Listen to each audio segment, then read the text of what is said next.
Surat apa yang dibaca oleh Nabi? Secara singkat, ada tiga jenis surat yang umumnya dibacakan oleh Nabi SAW dalam kesempatan salat malamnya. Tiga jenis surat. Alhamdulillah. Satu, surat yang ringan. Surat yang ringan. Saya tidak katakan pendek ya, tapi ringan. Ingat baik-baik. Surat yang ringan yang diisyaratkan bagi para pemula yang menunaikan salat tahajud. Surat yang ringan yang diisyaratkan bagi para pemula dalam menunaikan salat tahajud. Contoh dalilnya Quran surah Al-Muzammil surah 73 ayat 20. Faqra'u ma tayassara minal Quran. Bacalah yang ringan-ringan dari Quran yang Anda hafalkan. Ringan. Ya. Berapa ringannya Nabi? 100 ayat Al-Baqarah. Tuh, sampai kaget di luar. 100 ayat. Kadang-kadang beliau baca 10 atau 11 ayat terakhir surah Ali Imran. Ya, dalam satu rakaat. Jadi ukuran ringannya bisa relatif. Ya, ringan bagi Nabi, belum tentu ringan bagi kita. Tapi prinsipnya cari yang ringan. Misal begini, tadi kan maaf ya, ibu bapak, Nabi kan tadi pernah sholat, di belakangnya ada sahabat kecil, namanya siapa? Masih ingat? Ibnu Abbas. Itu kan masih kecil, balik aja belum. Ya, mau dinaikkan surat yang panjang, susah.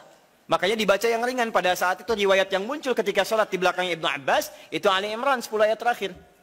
Ya, bahkan dari 11 ayat terakhir yang inna fi khalqis samawati wal ard, dan sampai ujung ayatnya. Ya, ringan.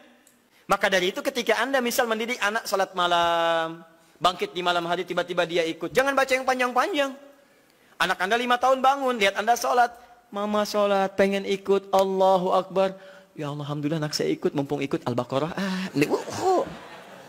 Akhirnya kesan pertama bagi dia, salat malam itu sulit. Di begitu Anda melihat anak Anda ikut misalnya yang kecil, atau misalnya yang besar tapi belum biasa berdiri lama, peringan salatnya. Wadduha. Sehingga ada merasa enak dia. Oh ternyata salat malam itu nggak panjang-panjang. Cuman ad-duha. Besoknya alam nashrah. Lebih pendek lagi. Besoknya al-falaq. Masya Allah naik lagi. Tadinya ikut 2 rakaat. Besoknya 4 rakaat. 6 rakaat. Begitu 11 rakaat. Stabil mulai. Al-Baqarah. Ali Imran. An-Nisa. Karena dia akan bertanya. Mah bosan kok ad-duha terus. Cari yang lain dong. Anda naikkan. Al-Baqarah ya. Nggak apa-apa. Bismillah. Naik. Dan itu indah. Itu indah. Paham ya? 2. Sudah? Surat yang tersusun dalam Al-Quran, surah-surah yang tersusun dalam Al-Quran secara tertib dengan tujuan mengulang yang dihafal atau memperbanyak yang dibaca. Dengan tujuan mengulang yang dihafal atau memperbanyak yang dibaca. Kalau yang tadi yang ringan-ringan, sekarang justru terbalik. Panjang. Jadi panjangnya ini diurutkan. Jadi kalau ada yang sudah hafal Quran, maaf ya, sudah hafal, maka jangan tinggalkan tahajud. Ciri penghafal Quran itu nggak meninggalkan tahajud. Nah dalam tahajudnya, dia mendesain salatnya itu untuk mengulang hafalan.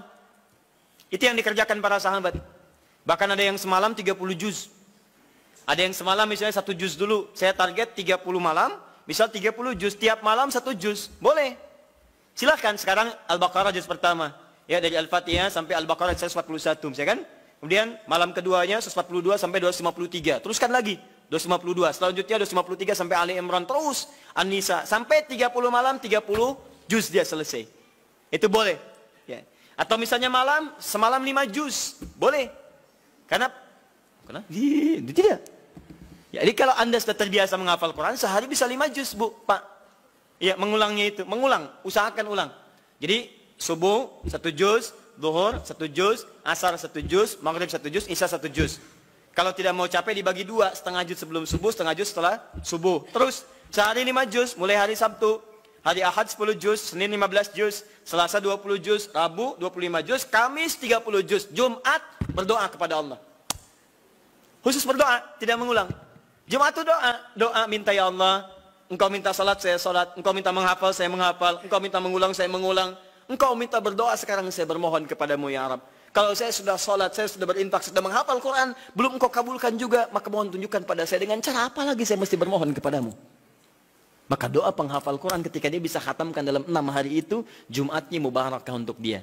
Itu yang disebut oleh orang Arab Jum'ah mubarakah, Jum'ah mubarakah. Semoga Allah turunkan keberkahan, keberkahan, keberkahan. Nah, nanti yang Anda hafalkan sampai Isya itu diulang, malamnya pakai dalam tahajud. 5 juz, dibagi misalnya 10 rakaat, ya, satu juznya, satu rakaatnya setengah juz, setengah juz, setengah juz.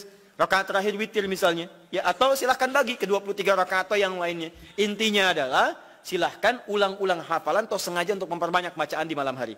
Anda hafal Al-Baqarah, pengen dipakai tahajud, boleh. Ya, Al-Baqarah 86 ayat bagi 11, misalnya rakaat, silahkan, sah. Untuk memperbanyak dan mengulang bacaan. Paham? 3. Ini jenis yang terakhir. Dan ini yang sangat jarang dilakukan. Padahal Nabi itu banyak disebutkan dalam riwayat sering mencontohkan ini. Memilih surah-surah yang sesuai dengan keperluan Anda. Kebutuhan Anda. Memilih surah-surah yang sesuai dengan kebutuhan Anda. Keperluan Anda. Tadi saya katakan di awal, semua surah Al-Quran itu adalah didesain sebagai pedoman hidup kita. Jadi semua masalah kita solusinya ada di situ. Saya pernah bacakan di awal jumpa kita banyak ayat di Quran tentang hidup kita. Nah, kenapa Anda saat malam tidak bermohon kepada Allah lewat sholat Anda? Maaf teman-teman, Bapak Ibu sekalian, dengan membaca surah yang terkait dengan kebutuhan Anda. Misal, Anda yang sedang mencari nafkah, kenapa tidak baca ayat-ayat tentang nafkah di Quran? Minta dimudahkan, kan ada. Di Al-Baqarah 168, Al-Baqarah 172, Al-A'raf ayat ke-96 misalnya. Tentang rezeki di Quran surah 51 ayat ke-22 misalnya. Ada semua. Anda yang sedang kesulitan misalnya di rumah dan sebagainya, kenapa nggak baca ayat-ayat tentang kemudahan? Ya, mudah urusan rumah. Misalnya Quran surah ke-4 ayat 34, 35. Itu kan kalau ada persoalan minta kepada Allah solusinya. Kemudian ada di Quran surah ke-65 ayat 2-3 tentang masalah-masalah yang umum. Anda yang di birokrasi sekarang banyak orang, saya tuh bingung ya. Kalau masa-masa pemilihan tuh banyak mengerjakan hal yang tidak perlu. Padahal kata Quran itu, di Quran surah 3 ayat 27 kan jelas. Dari 26 sebetulnya, sampai 27-nya. Jelas. Qulillahumma malikal mulki tu'til mulka man tasha' wa tanzi'ul mulka mimman tasha'. Katakan kekuasaan itu hanya milik Allah. Allah berikan pada siapa yang kehendaki. Jadi kalau ada orang baik diberikan supaya kebaikannya menyebar pada rakyatnya. Kalau ada orang jelek kemudian dia bisa naik, untuk ditunjukkan ada yang salah di tempat itu harus diperbaiki. Supaya dia bisa diganti dengan yang lebih baik. Itu maksudnya. Tapi kekuasaan itu Allah yang tetapkan. Makanya orang-orang yang pandai itu dia akan mendekati Allah. Dia akan memohon supaya diberikan petunjuk. Kalau diberikan, dia lakukan hal-hal yang baik. Maka mendekat dia, baca ayat-ayat itu. Sebetulnya kepala-kepala yang calon pilkada, calon pemimpin dan sebagainya. Calon kepala daerah dari mulai yang ringan sampai yang besar. Kalau dia paham tentang ayat itu, dia bangun malam. Dia minta petunjuk kepada Allah. Itu titipan. Karena kalau cuma jadi pemimpin, Fir'aun pun pemimpin. Tapi kepemimpinan Fir'aun diabadikan bahkan dalam Al-Quran sebagai contoh. Karena itu belum tentu mengantarkan dia ke surga. Hati-hati. Ada orang diberikan kedudukan, dengan itu dia bisa ke surga. Ada orang diberikan harta, dengan itu dia bisa ke surga. Ada orang diberikan pengetahuan, bekal itu untuk ke surga. Ada orang yang hanya diberikan tenaga, karena itu yang membuat dia ke surga. Bilal mendapatkan tenaga, dengan itu dia pakai adzan. Ali mendapatkan pengetahuan, dengan itu dia pakai berdakwah. Baik, sebagian sahabat mendapat kedudukan. Di antara mereka ada Umar bin Khattab. Ya, dipakai untuk mengantarkan ke surganya. Yang harta benda seperti Abdurrahman bin Auf. Tapi jangan lupa, ada Fir'aun yang pernah mendapatkan kedudukan, diberi contoh, tapi tidak bisa mengantarkan ke surganya. Ada Qarun yang ketika dia punya harta hanya dipakai foya-foya.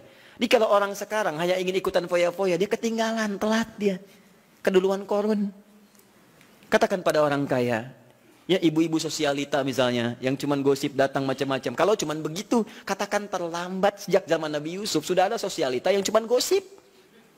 Kumpul-kumpul. Katanya di sini ada orang ganteng ya.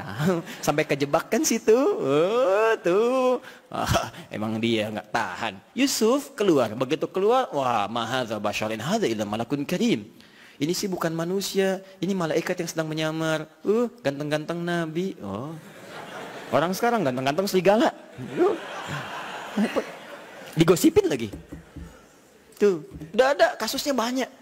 Jadi untuk apa kalau cuma kumpul-kumpul nggak ada kerjaan, harta dibanggakan, cari ayatnya. Begitu Anda dihadapkan pada suasana itu, baca, malamnya bangun, sujudnya lamakan, sholatnya pilih yang sesuai. Teman-teman yang mau menikah, ya, yang belum ada jodoh misalnya kan, cari ayat-ayat supaya Allah bimbingkan. Ya, calon-calon yang bagus. Kalau laki-laki pasti perempuan calonnya. Cari ayat perempuan-perempuan yang baik atau sebaliknya. Ada Quran 51 ayat 49, gitu kan? Ada Quran surah 49 ayat ke-13, gitu kan? Ada kalau mendekat ke pernikahan, Quran surah 30 ayat 21. Anda ingin samara, tapi ayatnya nggak pernah dikaji. Ya, walaupun istri Anda calon yang namanya samara, tapi kalau nggak pernah dibaca ayatnya mustahil baca. Quran surah 31 ayat 30 ayat 21 baca. Yang belum nikah, ya. Orang bilang jomblo, nggak apa-apa. Anda jomblo fisabilillah, ya. Berusaha untuk mendapat yang terbaik. Jomblo dibagi 3, jomblo fisabilillah, jomblo syariah, dan jomblo sengketa. Ya. Nanti kita bahas lain waktu lah bagi yang belum menikah. Baik. Jomblo sengketa itu pilihannya banyak tapi belum bisa menentukan, ya, sehingga jadi persoalan. Kenapa jadi ke situ? Jadi itu intinya ya. Itu intinya. Cari, kalau belum bisa cari indeks-indeks ayat-ayat Quran, di indeks-indeksnya apa, pelajari itu, dan contohnya banyak di hadis-hadis Nabi sallallahu alaihi wasallam atau amalan-amalan para sahabat. Bahkan Nabi Zakaria ketika salat di mihrabnya Maryam itu, apa yang beliau baca dalam salatnya? Beliau memohon supaya diberikan karunia keturunan. Qala rabbi habli min ladunka dzurriyyatan thayyibah innaka sami'ud du'a. Quran surah 3 ayat 38 sampai 39. Apa yang terjadi? Begitu dibacakan itu turun jawaban dari malaikat, kamu akan punya keturunan. Dijawab langsung. Ya Anda ini bagaimana keperluannya pengen proyeknya lancar, yang dibaca minal jinnati wan nas. Qul a'udzu birabbin nas, qul a'udzu birabbin nas. Ya susah dikabulkan, proyek banyak gangguan, jin lagi yang datang, kan?